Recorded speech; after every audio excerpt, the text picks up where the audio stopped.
Alright, alright. This is gonna be episode 2 of YAPology, and it's gonna be an interesting one because I'm gonna be emphasizing on the first episode that I've made. Now, I know the last one was, it was in the morning and I had more energy, honestly, than today, but hopefully I can still have some good points that could be deemed valuable for you guys. And we can relate to these kind of problems that we are facing throughout our career. Anyways, let me start my actual session now. So, the struggle of creative thinkers. I want to talk about what kind of struggles we go through. Now, this video isn't scripted as usual, but I do have some kind of list of points I want to go through so I don't miss anything. Now, the struggle of creative thinkers. Why do us creative thinkers struggle a lot? And what kind of comparisons and thoughts go through our minds that make us sit and just sit in confusion? Literally sit on confusion, doubt, skept, uh, skepticism. I don't know if that's a word or something. Like just literally sitting in doubt, confusion, and being skeptical all around, all day, all night.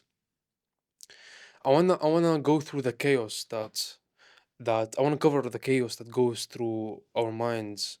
Why do we live in constant chaos? I don't know if everyone goes through this or is it just us creative thinkers, but let me emphasize, okay? So the chaos of too many ideas. I wanna go through this specifically because the amount of inputs that we go through on a daily basis, the amount of information that our mind and brains are inputting on a daily basis is kind of crazy. It's honestly scary sometimes. You know, when we see other creatives and creators that are showing their work in a specifically unique manner, we sit and think, oh, how did he do that? Or oh, how did she do that? And then what happens is we start comparing ourselves and then we're like, wait a second, why can't I do it? Why can't if this person is capable of doing it, like good for them, but as well, I need to know what if they can do it, why can't I? So what happens is instead of you actually trying to do some fulfilling work that brings you fulfillment, you sit and just copy other people.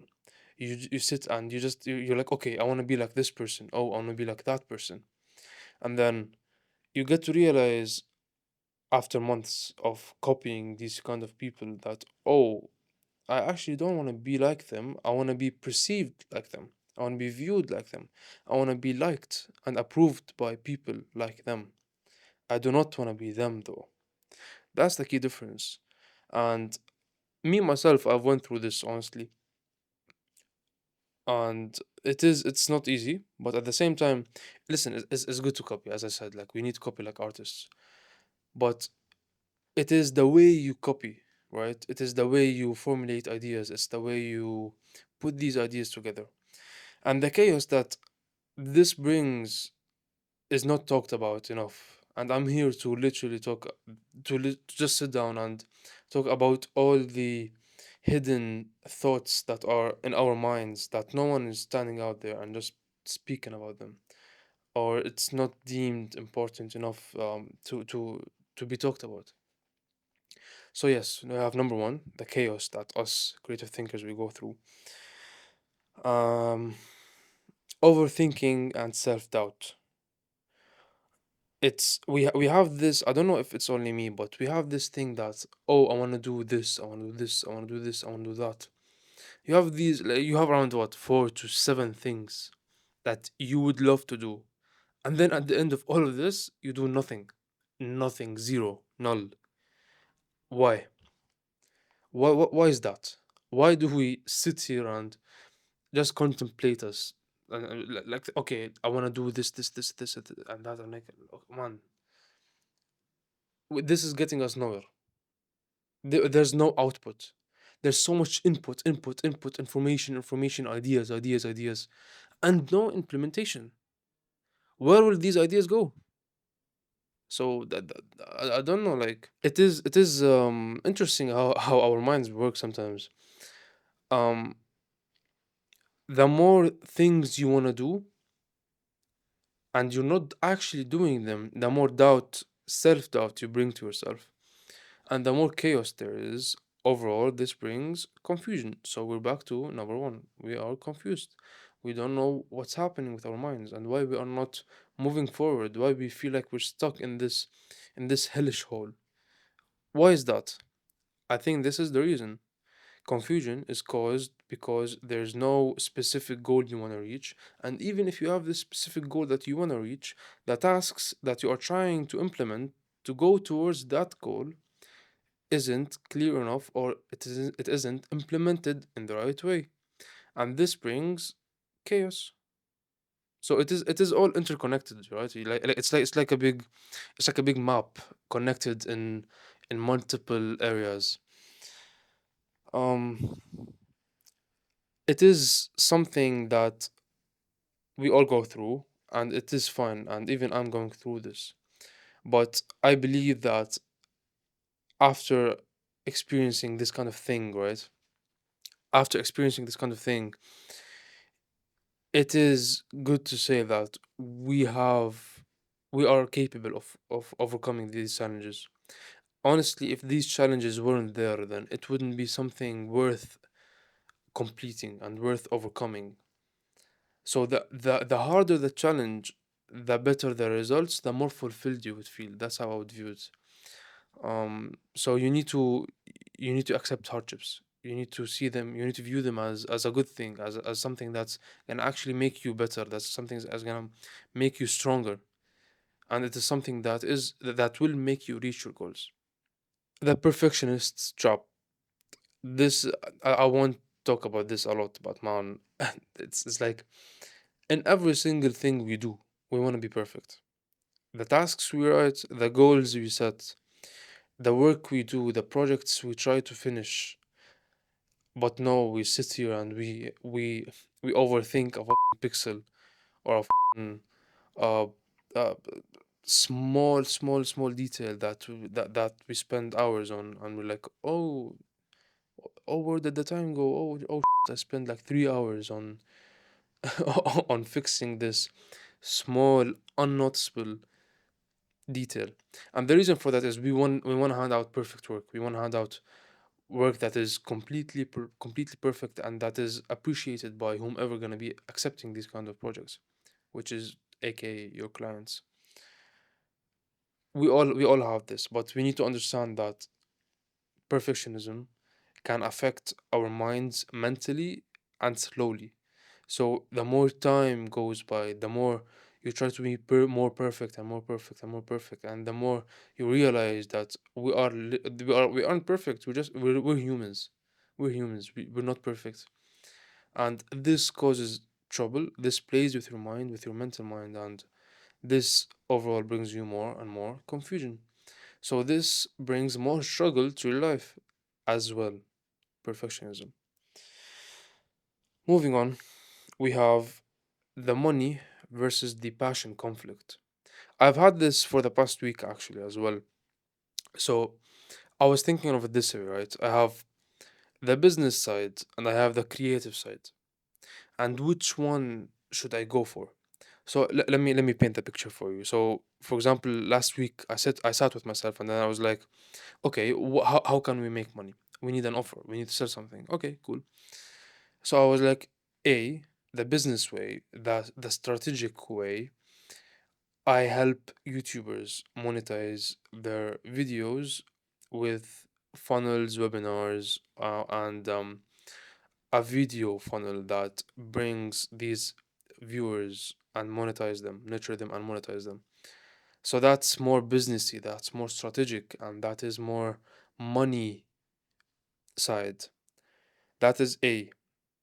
B, which is the creative side, that is the side where I'm like, okay, let me be the best animator out there with a specific style that no one can copy easily, and be the most creative person known in my specific niche, and then have high end clients, and then by the end of it I could host like live events or live online events, and charge for these, and then both of them can get me the financial goal that I have set, but the way I'm reaching it is different. The style of life and the style I'm gonna go with is different. The way I'm gonna be living, making these kind of decisions, and the type of work I'm gonna be working on is completely different.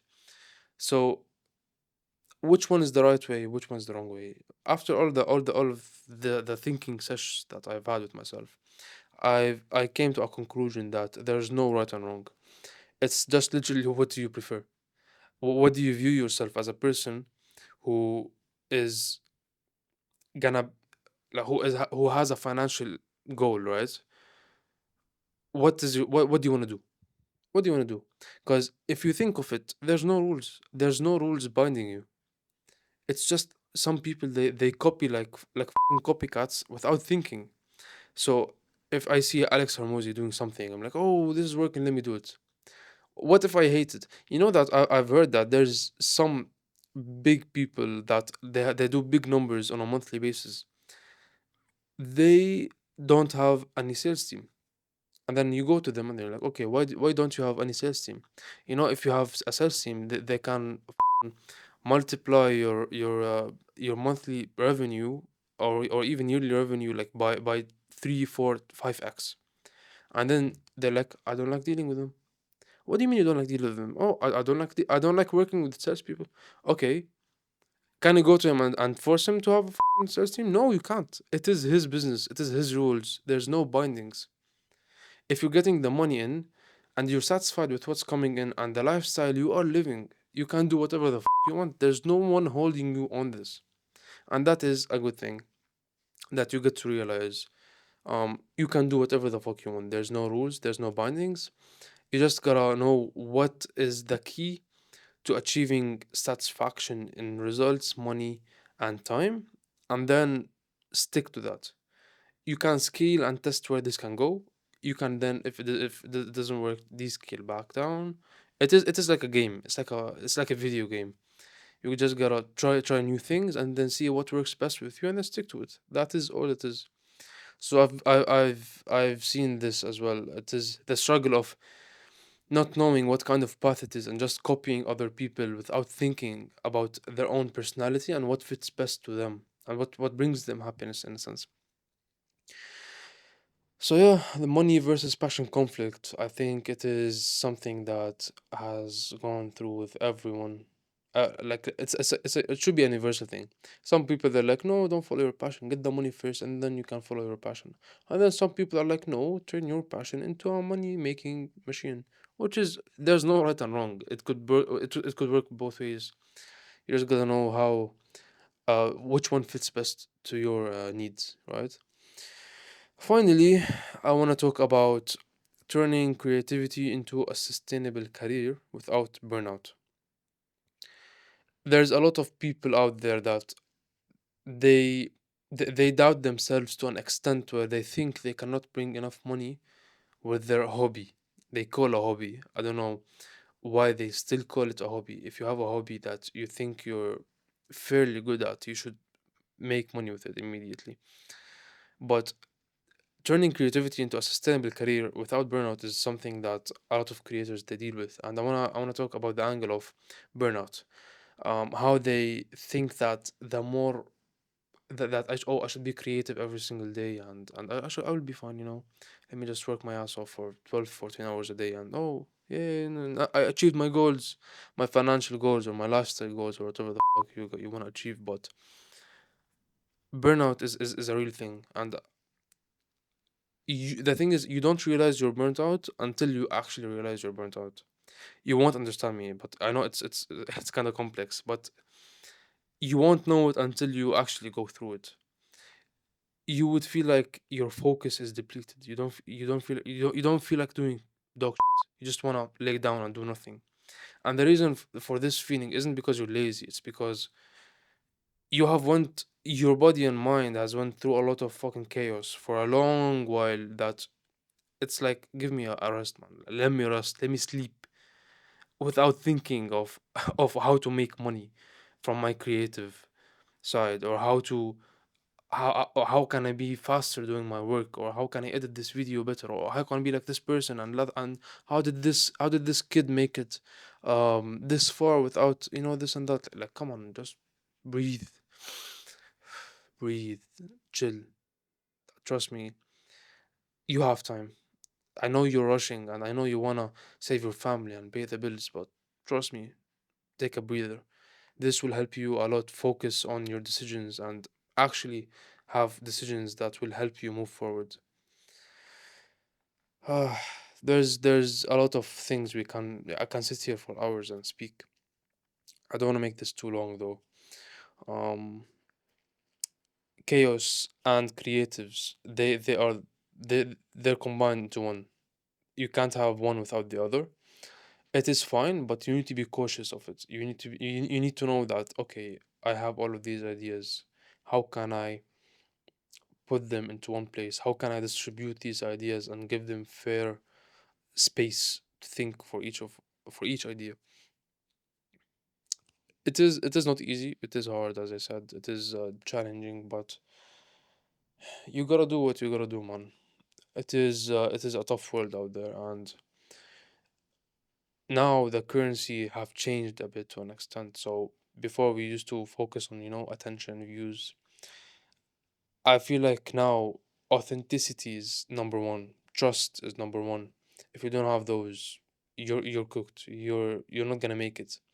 So if you're capable of idealizing a future of you that is trustworthy, authentic, and he does what he likes or she does what she likes while making a good sum of money, you've made it. That's the game. That is the game. Unless you want to make some kind of generational wealth and you want to make millions, then this video isn't for you, because you need a whole other strategy to tackle this kind of thing. Like something as a huge like as huge and scalable as that. No, no, no, no. You need something, a whole other tactic. But yeah, that is all for me today. This was the video of the struggle of creative thinkers. Hopefully uh I didn't confuse you all more. Hopefully this was a bit clear at least, and it brought you some clarity. That's all from my side. Thank you all for listening. And if you all need any kind of help, or if you have any question, please comment down below. I'll try my best to answer whatever comments you all have. That is all. Thank you guys. See you in the next one. Peace.